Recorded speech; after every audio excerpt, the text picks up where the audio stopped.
Damn it, I need a funny hat to come in with. Shit, where is it? What's up, bro? You want to join my frat? Welcome back to the Watchlist. Today, I'm going to review Jojo Rabbit. I'm going to review Jojo Rabbit, The Lighthouse, and Toy Story 4. Kind of a 2019 catch-up because I missed everything in 2019. Oops. So first up, we're going to talk about Jojo Rabbit. Jojo Rabbit is directed by Taika Waititi and stars Roman Griffin Davis and Scarlett Johansson. This might be the first PG-13 movie on the channel. Yeah, I think so. This is going to be the first PG-13 movie on the channel. Look at us. I really enjoyed it. I remember the first time I watched anything by Taika Waititi was Thor Ragnarok. And I really enjoyed Thor Ragnarok, so I was interested to see what his next film was going to be. And this was a very good film to be his next film. In the beginning, there's a lot of Wes Anderson inspired visuals, where like everything is symmetry and it's very much just kind of dry humor to go through. And I kind of thought that was a little weird, but as it progresses, it gets its own identity, and I really enjoyed what it became. The foreshadowing used in the movie I thought was very clever, very good. I'll get into that in like a minute or so with spoilers. And I thought the story was very interesting because as a kid, it's very specific and weird, but I've always kind of wondered what Nazi Germany looked like through the eyes of a child growing up in Nazi Germany, and this kind of answered that a little bit, sort of, while also being funny. It was interesting. I liked it. The soundtrack is also really good. A lot of German versions of popular songs, which I thought was neat. All right, Leah, let's get into some spoilers. So, spoilers in 3, 2, 1. Gotta choose another video. So, there's foreshadowing to what's going to happen with Scarlett Johansson's character later on in the movie, because a lot of times when she's brought into a shot, you're down at eye level with the kid, and when he looks over, all he sees is her shoes. And that all comes to a head later when she's found to be like a traitor, and Jojo finds her hanging, and the first thing you see is he looks over and sees her shoes, which happened like 3 times in other scenes.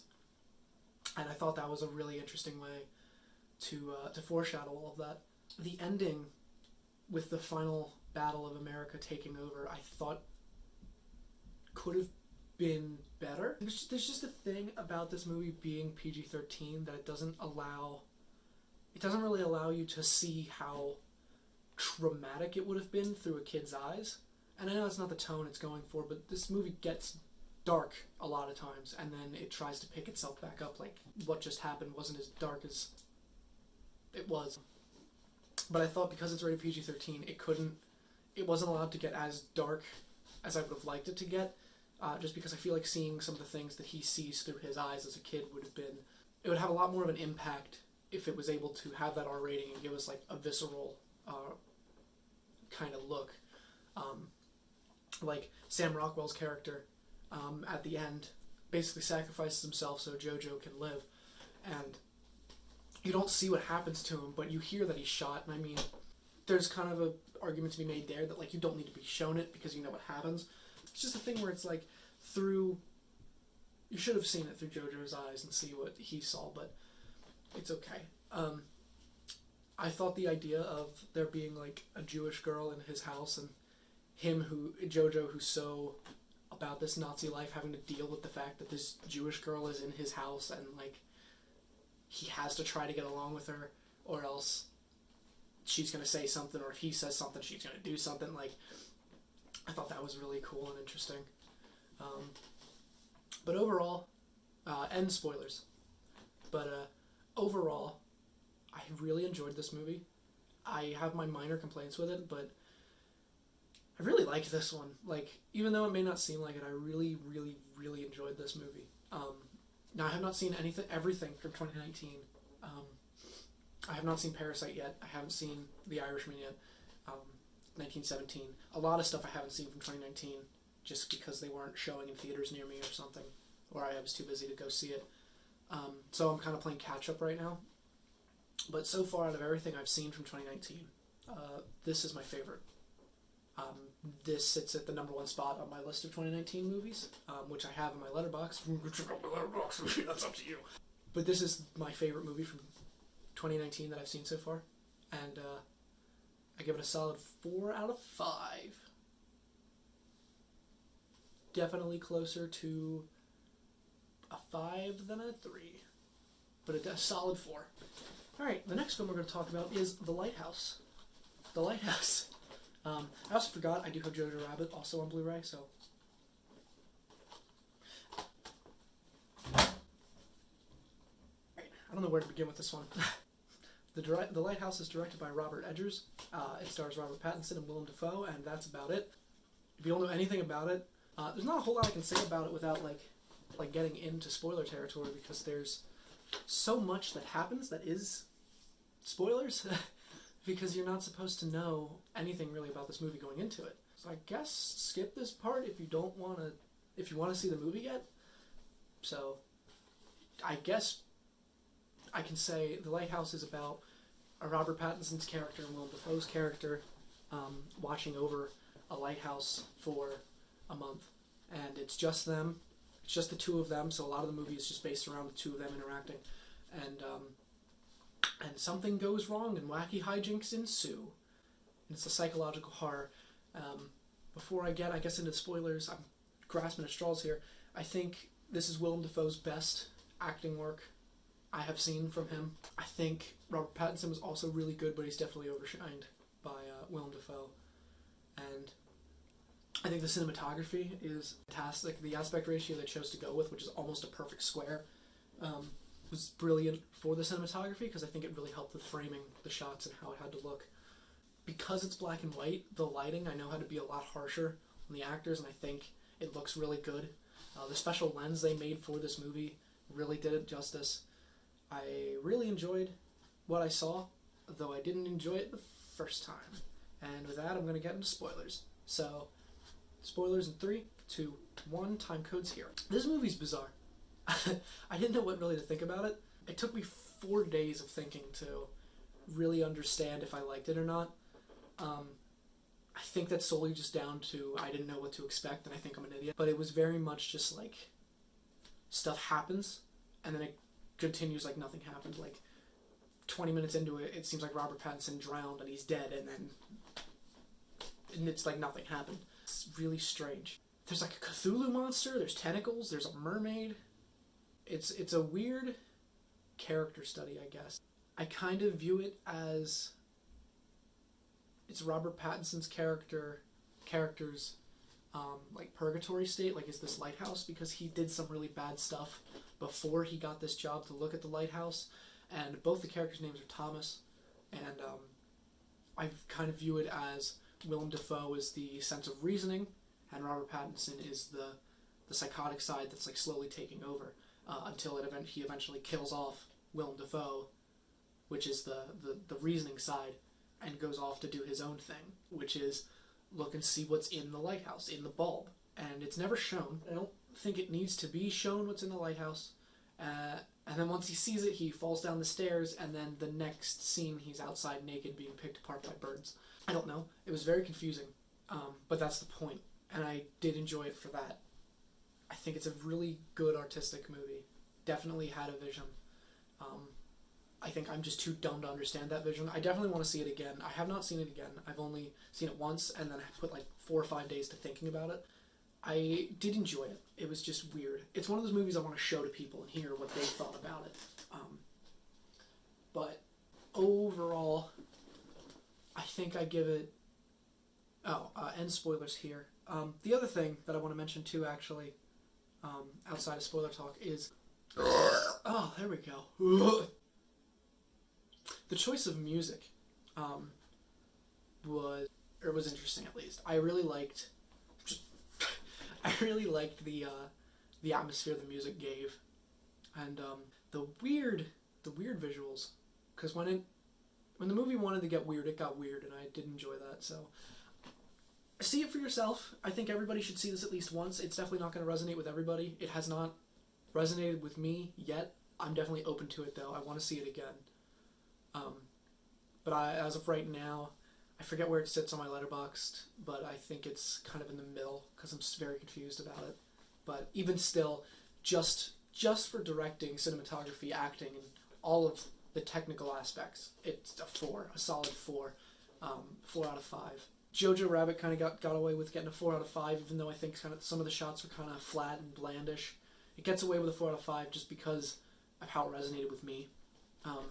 This movie The Lighthouse didn't really resonate with me, and I hate to say that because I was really hyped about seeing it, but on a technical aspect and all the acting, it's a solid 4 out of 5.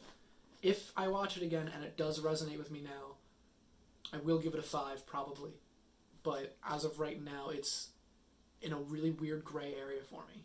I did enjoy it, but it's just weird.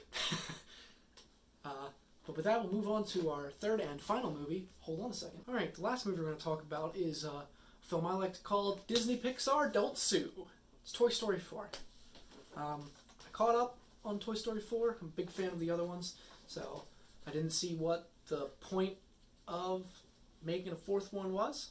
I still don't see what the point of making a fourth one was, but we'll get into that. Toy Story 4 is directed by Josh Cooley. It stars Tom Hanks and good old buddy boy, America's favorite buddy boy man, Tim Allen, who's barely in this movie. Yeah, I didn't like it.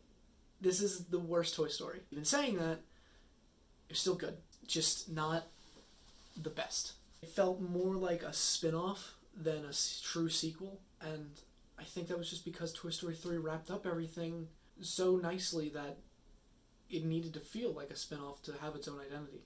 It felt like there was no direction, there were so many plot points happening at once, and then when it all came to a head, it was just kind of like, okay. The Keanu Reeves character they introduced halfway through the movie, he has his whole subplot, and then in about 10 minutes, that's all resolved. And it's like, why'd you waste time on this? That was like the 4th plot they added. Key and Peele's characters are... Key and Peele's 2 characters they play are just like the most annoying... You can definitely tell that they had bullet points they needed to hit, and then they just told the actors just to improv their way through and make sure they just hit the bullet points. I hate it when they do that. It's frustrating. Woody was fine. I think all the characters that were pre-established were fine. Jesse was barely in it. Apart from Woody, Key and Peele, and Bo Peep, barely any of the original cast is in this one, which is why it really feels like a spin-off, because they're barely there. Buzz Lightyear's in it, but it really feels like the movie was kind of written around writing Tim Allen out, which I understand, but it's just like, Bo Peep was fine. This movie definitely feels like Pixar made it because somebody asked, hey, where was Bo Peep in the 3rd one? Which I don't think needed an answer, but whatever. The animation is stunning. I mean, that's not a surprise from Pixar, though. Like, anything Pixar does isn't a surprise to me anymore. It's just, the animation was stunning. It was just a very safe movie. There were weird... Am I really getting a Nerf ad right now? There were weird editing choices, too. Like, they had, like, Family Guy-esque cutaway gags, which was just strange. It mostly happened with Key and Peele's characters. I don't know if that was part of the joke, or if that was... It's just weird. Like, I don't know if they said, like, hey, do this. It didn't fit. It did not fit in this movie. It didn't fit in this series. At all. I guess with that, I'll get into spoilers. So... spoilers here, time code's there. 3, 2, 1, time code. So the reason this is a mainline Toy Story movie, I guess, is because the very end, if they're going to make a 5th one, which I don't see why they wouldn't, these things make so much money, it leaves it very open, and it ends kind of surprising. I didn't expect it. Woody feels neglected by his new owner, and decides to become a lost toy with Bo, which I thought was cool. I liked that aspect. Forky was just, I don't care. He wasn't great. He wasn't good. He was barely in the movie. The movie is about him, and he was barely in the movie. Woody's voice box also gets removed, but he can still talk. Whatever. This film did bring back some of the horror aspects of the original one, which, not to say that the first one's scary, but it has those moments, like the original toys, like the weird spider baby. This one has dummies. I mean, if you're scared by ventriloquist dummies, sorry, but I thought that they were kind of cool. They were neat. I don't have a whole lot to say about this movie. It was just kind of disappointing, and I didn't even really have that high expectation for it. I guess end spoilers. I really didn't have too much to say. It just didn't resonate. Yeah, I cried, but that's just because I love these characters, and I love seeing them. I like seeing these movies, but I kind of just wish they'd stop. There wasn't really a point to this one. Definitely is the worst Toy Story. It's not made for me. I don't think it's made for fans of Toy Story. I think it's made to try to bring in a new audience and to make more money off of nostalgia. And yeah, I really like it. I have to quick see what I gave it on Letterboxd because I forget, and then I'll give my score. Alright, so with everything I've said, I give Toy Story 4 a 2.5 out of 5. It's good, it's not great, it's not bad, it's average, and that's kind of the biggest insult to this series. Because even the third one, which is not as good as the second one, was still above average. All of them have been amazing, except for this one. This one's the most safe and average out of all of them. I was really let down with this one. But I think that does it for this episode, so if you liked what you saw here, this might be the last video with 3 movies in one, because I would like to keep them at a concise 10 minutes, but that's been really hard to do with 3 movies in one. So, might change. We'll see. But if you liked what you saw here, leave a like, comment, subscribe, do the thing that, everybody asks for. It helps the channel grow. I hate asking for it, but am I getting another ad?